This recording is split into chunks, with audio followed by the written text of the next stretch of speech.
This is the support video to the core question regarding how important is wrist flexibility and wrist strength to martial arts. And I'm just going to go through some of the props that I have and then show you some of the wrist stretches that I do and just make this super short. I've got a post above the video. So the first thing is with weapon, using a weapon. A lot of the knife defenses, which I don't really agree with, but they'll involve grabbing the wrist. If you're flexible, you can cut your way to safety. It doesn't matter if it's two on the outside, if it's one on the inside and one on the outside. It doesn't matter what the grip is. If you're flexible enough, you can find a way to cut your way to freedom, and you have a lot more mobility with a knife if you have wrist flexibility. In that idea, if you were curious, it's more important to pin an elbow or forearm either to their body or to your own body, kind of like cradling it, than it is to do the 2-in-1 wrist thing, which is advertised in the self-defense community so often. Because if they have two people and they're grabbing my wrist and I have flexible wrist and my elbow's free to move around, I'm going to find a way out of it. But the first thing is just, it allows me to have a level of flexibility with a blade that somebody that doesn't have wrist mobility or range of motion just won't have. The other way is kind of the tension and relaxation in hand techniques. I'm sitting down, so obviously there's no footwork. But in my sparring days, like you kind of keep your hands loose when you're moving around, and then you tighten it at the very end. There's a rhythm to that, and the rhythm doesn't change for self-defense either. If you're palm striking, it's the same thing. I'm going to be loose, cupping, moving, and then only stiffening up at the very end of it.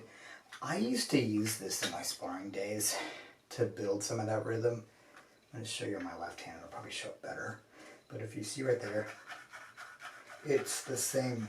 It's a rhythm building tool for that relaxed to tense situation that you've got going on.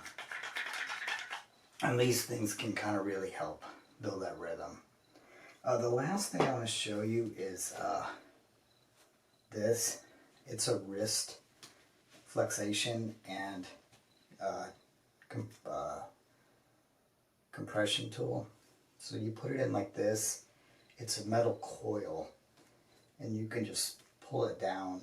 I haven't used this in a while, but I may change my mind because it's really good. But you can see I can just invert my hand, and part of it is a flexation and part of it is a compression.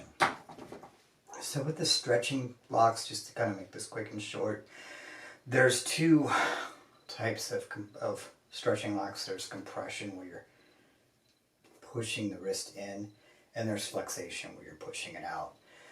There is a torque component, but torque is the conjunction in the wrist stretching, wrist lock world.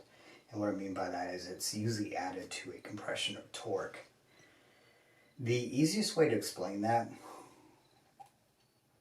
is with the wrist lock Kotegaeshi, which I think most people are kind of familiar with.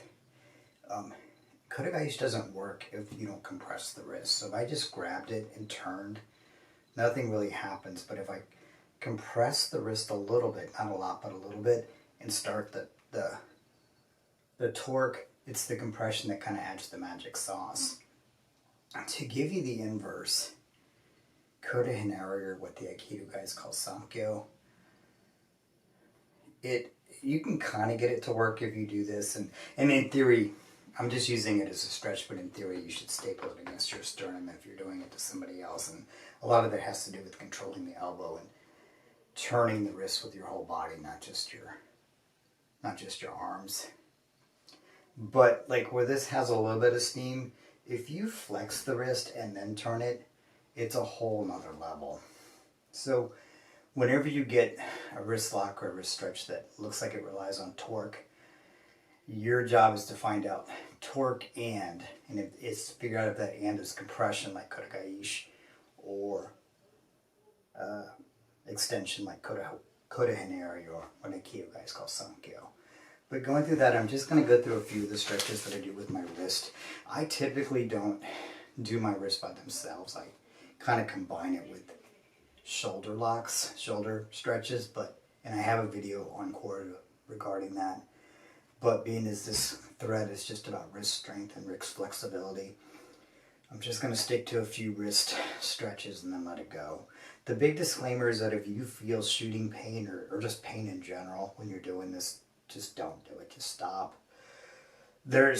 You're going to feel the normal tension that you'd have in any stretch, but there's no reason for you to feel like a shooting pain or a driving pain. If you feel that, stop doing the stretches. So the first one's the steeple stretch.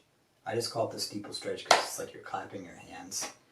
This is how far my hand can go unassisted. But what I'm going to do is I'm going to take my other hand, my non-stretching hand, which is this one, and I'm going to use it to push down and get a little bit more on the stretch. Go the other way too a little bit. And get a little bit more on the stretch. And you can see it's a flexation stretch. For the Koda stretch, in theory, if you're applying Kodagaishi, it's the same thing as the Koda Hinari. You're going to staple it to your sternum and turn your whole body. That's kind of how you get juice on it, where it's your whole body versus the wrist. But as a stretch, your thumb goes between the third and fourth metacarpal. 2 fingers go underneath. You compress it just a little bit and then you torque it out.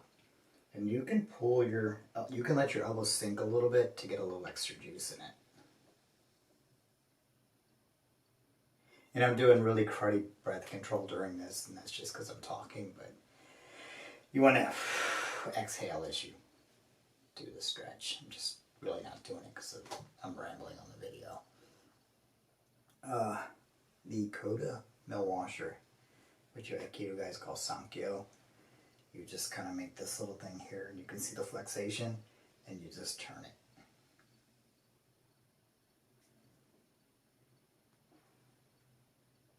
Feels like this one's going to come up better on the video.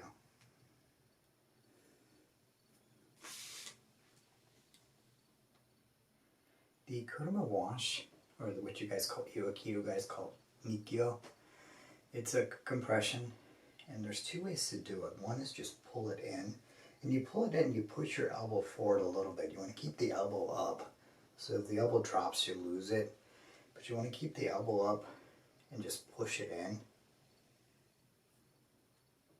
Or you can take the thumb on top and point your pinky towards your nose. And you can see the elbow still up. So if the elbow drops, I lose it. But if I can keep the elbow up, I can keep it. And that's we call it the Koda mill wash or the Koda mill wash stretch. Aikido guys will call it the Nikyo technique. And then the last one, just to give you one more, it's just right here.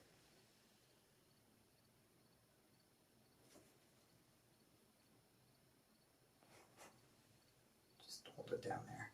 And you hold it for like maybe 2 to 10 seconds and go each side. I'm just making it short to make the video short. But that's it. There's a couple wrist stretches for you. That's a supplement to the post. And yeah, there you go.